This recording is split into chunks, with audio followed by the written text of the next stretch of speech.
Hello friends, स्वागत है आप सभी का हमारे इस यूट्यूब चैनल पर जिसका नाम है सर्वोत्तम हिंदी क्लासेस। हमने आदिकाल को स्टार्ट किया हुआ था, जिसमें हमने आदिकाल के कई बिंदुओं को हमने देख लिया है। उसमें आदिकाल की पद्धतियाँ थी, नामकरण, समय सीमा, इन तीनों पॉइंटों को हम देख चुके हैं। अब हम आदिकाल की परिस्थितियाँ करेंगे। आदिकाल की परिस्थितियाँ, राजनीतिक जो परिस्थिति है उसके बारे में पढ़ेंगे।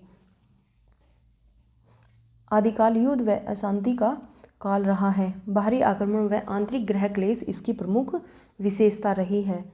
संकुचित राष्ट्रीयता की भावना रही है। इसमें आदिकाल में कहीं कहीं तलवारों के गीत गाए गए तो कहीं हठयोग, उपदेश व आध्यात्मिकता की बात कही गई है। अर्थात जो आदिकाल था उसमें एक तो बाहरी आक्रमण हो रहे थे और एक आंतरिक ग्रह क्लेश था, और जो राजा है वो सिर्फ अपने राज्य को ही संपूर्ण राष्ट्रीय भावना से उसको समझ रहे थे। तो इसी वजह से उसमें जो युद्ध और अशांति का इसको काल कहा गया है।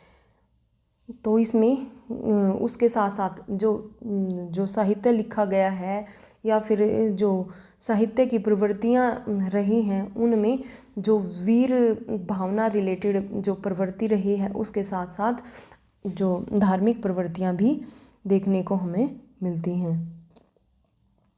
उसके बाद है धार्मिक परिस्थितियाँ। इस काल में अनेक प्रकार के धार्मिक मतांतरों का अस्तित्व रहा है। सिद्ध, सामंत, नाथ संप्रदाय और जैन संप्रदाय, इन तीनों का आविर्भाव इस काल में हमें देखने को मिलता है। सिद्ध संप्रदाय जो बौद्ध संप्रदाय है उसकी वज्रयान शाखा से निकला है। इसमें क्या है, इसमें ये है कि जो आदिकाल है उसमें वीरता तो थी ही। चारण लोग जो राजा महाराजाओं के गुणगान तो कर रहे थे, उनकी वीरता का गुणगान तो कर रहे थे, साथ साथ धर्म से जो रिलेटेड प्रवृत्तियां हैं वो भी साथ साथ बढ़ रही थी, वो भी साथ साथ ही चल रही थी। आगे है सामाजिक परिस्थितियाँ। जनता में अंधविश्वास हो गया था, क्योंकि राजा महाराजाओं ने जनता के ऊपर ध्यान देना बंद कर दिया था, बिल्कुल ही बंद कर दिया था। वो अपने आंतरिक और बाहरी क्लेशों में उलझ कर रह गए थे। इसमें नारी की स्थिति बड़ी दयनीय थी। सती प्रथा देखने को इसमें मिलती है। हमने राजाओं का आपसी इसमें संघर्ष हमें देखने को मिलता, क्योंकि राजा छोटे छोटे जो राज्य थे उन्हीं को अपना राष्ट्र समझकर आपस में ही उलझते रहते थे। इसमें भोग विलास की प्रवृत्तियां देखने को मिलती हैं। राजा व सामंत उन्हीं में उलझकर रह गए थे, जनता की तरफ कोई ध्यान नहीं था। अगली है फिर साहित्यिक परिस्थितियाँ। इस समय रचनाएं 3 भाषाओं में लिखी गई हैं। संस्कृत में साथ साथ अपभ्रंश में लिखी जा रही थी और हिंदी में भी लिखी जा रही थी। सामान्य जन व धर्म भाषा जो बोलेंगे वो अपभ्रंश भाषा को कहेंगे, क्योंकि उस समय जन साधारण की जो भाषा रही है वो अपभ्रंश रही है, वो अपभ्रंश भाषा रही है। और जन साधारण पर अपना प्रभाव छोड़ने के लिए जो धर्म के उपदेश दे रहे थे विद्वान लोग, उन्होंने अपभ्रंश भाषा को ही अपनाया। इसमें धर्म, वीर और श्रृंगारिकता पूर्ण रचनाएं रची गई हैं। धर्म रिलेटेड भी इसमें रचनाएं देखने को मिलती है। सिद्ध सामंतों ने धर्म रिलेटेड जो ग्रंथ लिखे हैं। वीरता प्रधान भी रचनाएं देखने को, जैसे पृथ्वीराज रासो है, प्रमाल रासो हैं। श्रृंगारिक रचनाएं भी देखने को मिलती है, जैसे बिसलदेव रासो एक श्रृंगारिक रचना मानी गई है। आगे है फिर 5th पॉइंट में सांस्कृतिक परिस्थितियाँ। हिंदू व मुसलमानों की जो संस्कृतियाँ हैं वो एक दूसरे पर अपना प्रभाव छोड़ने लगी थी। अर्थात ये कि अपना देश, अपना जो राष्ट्र रहा वो हिंदुत्व रहा है, और जब बाहरी आक्रमण करके मुसलमानों ने हमारे देश में प्रवेश किया तो उस समय जो एक दूसरे की उनकी प्रवृत्तियाँ थी, संगीत कला की कह लो या वास्तुकला की कह लो, आयुर्वेद या और भी अन्य जो हमारी सांस्कृतिक प्रवृत्तियाँ थी, एक दूसरे को प्रभावित करने लगी थी और एक दूसरे का उसमें आदान प्रदान होने लग गया था। तो ये हमारी आदिकालीन परिस्थितियाँ हैं। और अब हम देखेंगे आदिकाल की विशेषताएं। वो परिस्थितियां थी और ये आदिकाल की प्रवृत्तियां और विशेषताएं देखेंगे। अब हम इसमें ऐतिहासिकता का अभाव हमें देखने को मिलता है। ऐतिहासिकता का अभाव इसमें देखने को क्यों मिलता है? क्योंकि ये जो साहित्य लिखा गया है आदिकाल का, इसमें ज़्यादातर कल्पना का प्रयोग ज़्यादा लिया गया है, कल्पना का प्रयोग ज़्यादा किया गया है। इसमें ऐतिहासिक पात्रों को तो रचनाओं में स्थान दिया है, लेकिन इतिहास की जो घटनाओं का वर्णन है, उसके तथ्य हैं, उनका बहुत कम इसमें वर्णन किया है। इसीलिए इसमें ऐतिहासिकता का अभाव हमें देखने को मिलता है।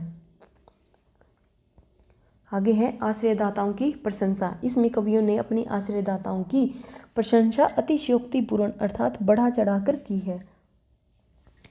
इसमें जो कवि लोग थे वो अपने लालच में आकर, क्योंकि जो राजा महाराजाओं के कहने पर कवि अपनी कविताओं की, अपनी साहित्य की रचना कर रहे थे, उनको कुछ न कुछ राजा सामंतों से मिलता था, तो वो उस लालच में आकर जो राजा महाराजा कहते थे वैसे ही वो रचना करते थे। नेक्स्ट है फिर अप्रामाणिक रचनाएं। इस काल में अधिकतर रचनाएं अप्रामाणिक हैं, क्योंकि उनमें काफ़ी मतभेद रहा है। ये पृथ्वीराज जो रासो है या ये भी एक अप्रामाणिक रचना मानी गई है। शुक्ल ने इसके आधार पर, पृथ्वीराज रासो के आधार पर नामकरण तो किया है, पर इसकी प्रवृत्ति के आधार पर नामकरण तो किया है, लेकिन इसको जाली ग्रंथ भी शुक्ल जी ने बोला है। शुक्ल जी की परिभाषा देख लेते हैं इनसे रिलेटेड।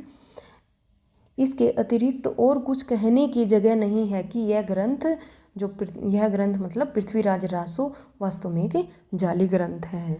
शुक्ल जी ने खुद ही इसको जाली ग्रंथ माना है। नेक्स्ट है फिर युद्ध वर्णन की सजीवता। इसमें जो आदिकाल में जो साहित्य लिखा गया है उसमें युद्ध वर्णन की सजीवता देखने को मिलती है, क्योंकि जो उस समय के कवि थे वो क्या थे, वो सिर्फ लिखना ही नहीं जानते थे, बल्कि तलवार चलाना भी जानते थे, अर्थात वो मतलब युद्ध में भी निपुण थे। ऐसा लगता था जैसे कवियों ने युद्ध का आंखों देखा वर्णन उसमें लिखा है। चारण कवि कलम के ही नहीं अपितु तलवार के भी धनी थे। नेक्स्ट फिर हजारी प्रसाद द्विवेदी जी ने इससे रिलेटेड एक परिभाषा दी है, वो देखते हैं। हजारी प्रसाद द्विवेदी कहते हैं, देश पर सब ओर से आक्रमण की संभावना थी, निरंतर युद्ध के लिए प्रोत्साहित करने को भी एक वर्ग आवश्यक हो गया था। चारण इसी जाति के लोग थे, उनका कार्य ही था हर प्रसंग में आश्रयदाताओं के युद्धोन्माद को उत्पन्न कर देने वाली घटना योजनाओं का आविष्कार करना। अर्थात चारण लोग राजा महाराजाओं को उत्साहित करने के लिए, जनता को उत्साहित करने के लिए, सैनिकों को उत्साहित करने के लिए तरह तरह की कविताएं बनाकर उनको युद्धोन्मुख कर रहे थे। नेक्स्ट है फिर वीर व श्रृंगार रस की प्रधानता। इसमें वीर और श्रृंगार रस की प्रधानता रही है। युद्धों का वर्णन होने से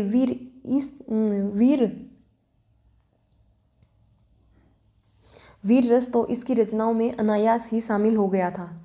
लगभग युद्ध राजकुमारियों के विवाह करने से निमित्त हो चला था। मतलब उस टाइम पे क्या था कि राजकुमारियों को जो भी सुंदर राजकुमारी देखते थे उस ओर राजाओं आकर्षित हो जाते थे, और फिर कई राजा मिलकर फिर वो युद्ध करते थे, और जो जीत जाता था वो उस राजकुमारी को ले जाता था। तो इस वजह से श्रृंगारिकता की भावना भी हमें देखने को मिलती है।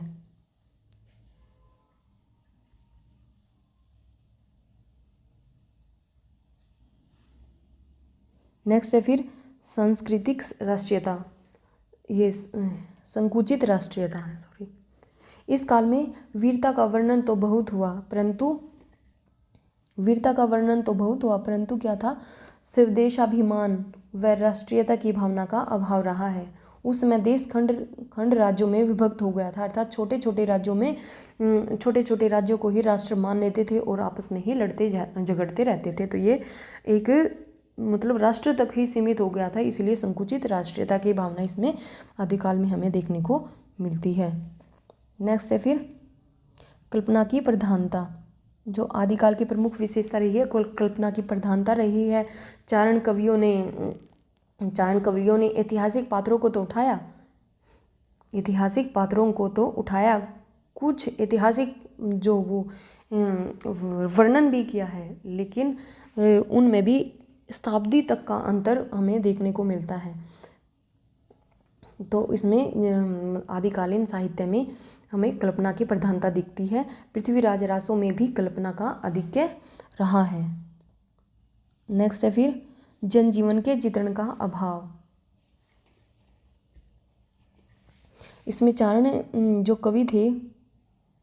चारण कवियों ने राजा व सामंतों की प्रशंसा के लिए भोली भाली जनता थी उन पर ध्यान देना छोड़ दिया था। जो उन पर होने वाले अत्याचार थे, उनका जीवन था, उनको बिल्कुल ही भूल चुके थे। सिर्फ राजा महाराजाओं की जीवन तक ही वो सीमित रह गए थे। जो अपना उनका वास्तविक उद्देश्य होना चाहिए था वो उन्होंने भुला दिया था बिल्कुल। आगे है काव्य के रूप। इस काल में मुक्तक व प्रबंध दोनों तरह के जो काव्य हैं वो लिखे गए हैं। प्रबंध काव्य में पृथ्वीराज रासो है, कुमार रासो है, प्रमाल रासो है, ये प्रबंध काव्य में है। और मुक्तक काव्य में बिसलदेव रासो को हम रख सकते हैं। आगे है विविध छंदों का भी इसमें प्रयोग हुआ है। इस काल में विविध छंदों का प्रयोग हुआ है। पृथ्वीराज रासो में दोहा, गाथा, तोमर, तोटक, रोला, उल्लाला, कुंडलिया आदि छंदों का इसमें भरपूर मात्रा में प्रयोग हुआ है। इसीलिए पृथ्वीराज रासो को छंदों का अजायब घर भी कहा जाता है।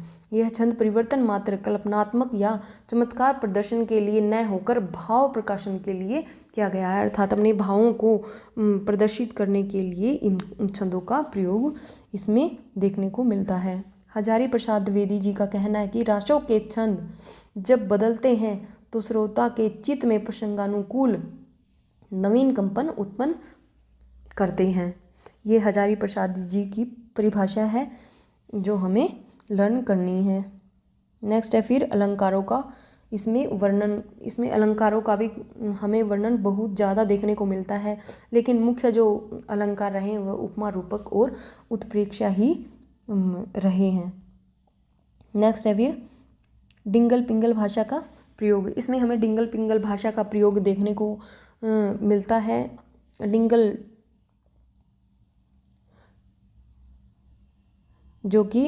और पिंगल जो भाषा है वो आधुनिक हिंदी भाषा से बिल्कुल अलग थी। डिंगल भाषा अपभ्रंश प्लस राजस्थानी का जो मिश्रण है उसको डिंगल भाषा कहते हैं, और पिंगल भाषा कहते हैं अपभ्रंश प्लस ब्रज भाषा। देख ये इसकी ट्रिक है एक तरह की, यूँ लगा लो डिंगल और पिंगल। पिंगल जैसे सॉफ्ट सा प्रिय से रिलेटेड है, और प्रिय भाषा कौन सी होती है, थोड़ी सी प्यारी सी भाषा, वो ब्रज भाषा होती है। तो पिंगल में ब्रज भाषा, अपभ्रंश तो दोनों में है ही। डिंगल में अपभ्रंश प्लस राजस्थानी और पिंगल में अपभ्रंश प्लस ब्रज भाषा आ जाएंगी। ये बड़े ध्यान से करना है क्योंकि इनमें से कई बार क्वेश्चन पूछे गए हैं। इसमें से ये बिल्कुल याद करना है। डिंगल में आती है अपभ्रंश प्लस राजस्थानी, और पिंगल में आती है अपभ्रंश प्लस ब्रज भाषा। आगे है फिर अंतर्विरोधों का काल। यह काल अंतर्विरोधों का काल है। इसमें काफ़ी मतभेद, विभिन्नताएं देखने को हमें मिलती हैं। जैसे विद्यापति है, भक्त कवि भी बोले जाते हैं और श्रृंगारिक कवि भी बोले जाते हैं। वैसे ही ये शैव भी है और वैष्णव भी। इन्होंने शैव मत को भी अपनाया है और बाद में फिर वैष्णव मत को भी अपनाया है। इसीलिए इसमें जो आदिकाल है इसमें विरोधाभासों को इसमें देखा जाता है। आगे है प्रकृति वर्णन।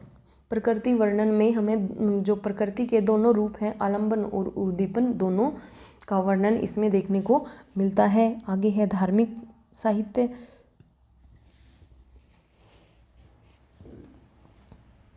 इसमें वीर रचनाओं के साथ साथ, क्योंकि जो चरण लोग हैं वो राजा महाराजाओं की प्रशंसा कर रहे थे, तो साथ साथ जो जनता है वो बिल्कुल अपने दुखों से परेशान थी, क्योंकि राजा महाराजा उनकी ओर ध्यान नहीं दे रहे थे। इस वजह से फिर वो धर्म रिलेटेड जो मत थे, जो उनके संप्रदाय, जो धर्म रिलेटेड संप्रदाय आ चुके थे, उनकी ओर आकर्षित होते इसमें दिखाई देते हैं। तो उसमें सिद्धनाथ और जैन साहित्य इसमें देखने को, हमें धार्मिक साहित्य में देखने को मिलता है।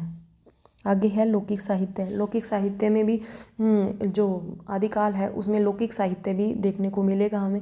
इसमें विद्यापति देखने को मिलता है, अमीर खुसरो देखने को मिलता है, उसकी मुकरियाँ पहेलियाँ, विद्यापति की पदावली देखने को मिलेगी।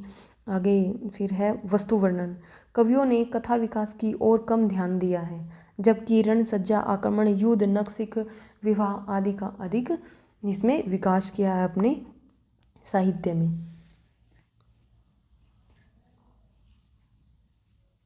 अपने साहित्य में वो किया है। और इसमें आदिकाल में वैसे तो यही मुख्य जो है विशेषता रही है, लेकिन एक और लिख सकते हैं, स्त्री केंद्रित रही है इसमें साहित्य वर्णन। लगभग मतलब श्रृंगार परक भावनाएं थी, तो इसमें स्त्री केंद्रित भी रही है इसमें आदिकाल में। और रासो साहित्य की जो प्रधानता है वो भी हमें आदिकाल में देखने को मिलती है। तो ये आज आदिकाल की हमने विशेषताएं की हैं और उनकी परिस्थितियाँ की हैं। तो नेक्स्ट पार्ट में फिर आगे देखते हैं। तो थैंक यू फ्रेंड्स।